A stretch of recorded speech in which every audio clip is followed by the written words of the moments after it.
Salam dəyərli müəllimlər, hər vaxtınız xeyirli olsun. Bu gün təbii zonalarla bağlı belə bir sual nümunəsinin izahını bildirəcəm. Sualın şərtində qeyd edilir. Təbii zonalarla bağlı uyğunluğu müəyyən edin. Yəni bizdən doğru cavablar istənilir.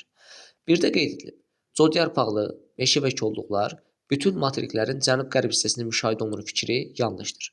Bildiyimiz kimi cənub yarımkürəsində yerləşən materiklərdən təbii ki Avstraliya, Cənubi Amerika, Afrika kimi materiklərində bu təbii zona müşahidə edilsə də, Antarktida materikində qeydə alınmır. Bu baxımdan bir yanlışdır.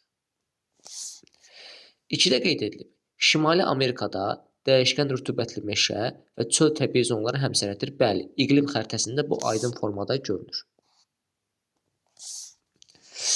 3-də qeyd edilib. Savanna və seyrək meşələrdə rütubətlənmə əmsalı vahiddən böyükdür. Bildiyimiz kimi rütubətlənmə əmsalı illik yağıntının buxarlanma qabiliyyətinə olan nisbəti kimi başa düşülür. Əgər yağıntının miqdarı buxarlanma qabiliyyətindən yüksək olarsa, əmsal vahiddən böyük, yox, yağıntı nisbətən daha az olarsa, əmsal vahiddən kiçik hesab edilir. Savanna və seyrək meşələrdə təxminən illik yağıntının miqdarı 1200 mm, illik buxarlanma qabiliyyəti isə 1500 mm-ə bərabər olur. Yəni, hesablayanda əmsal vahiddən böyük deyil, kiçik olur. 3 də yanlışdır. 4-də qeyd edilib. Avstraliya materikinin şərqində dəyişkən rütubətli meşələr təbii zonası yayılıb fikri doğrudur. Avstraliya materikinin həm ucqar şimal, həm də ucqar şərq nöqtəsi bu təbii zonada yerləşir.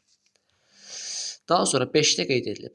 Hudson körfəzinin sahillərində tundra təbii zonasına geniş rast gəlinir fikri doğrudur. Çünki Hudson qütb ətrafı mövqeyə malikdir və bu ərazidə bu təbii zona müşahidə edilə bilir. 6-da qeyd edilib. Təbii zonalar azonal təbii komponentlərin tərkibinə daxildir fikri yanlışdır. Bildiyimiz kimi azonal dedikdə əsasən hər hansı bir komponentin ekvatordan qütbə doğru dəyişməməsi başa düşülür.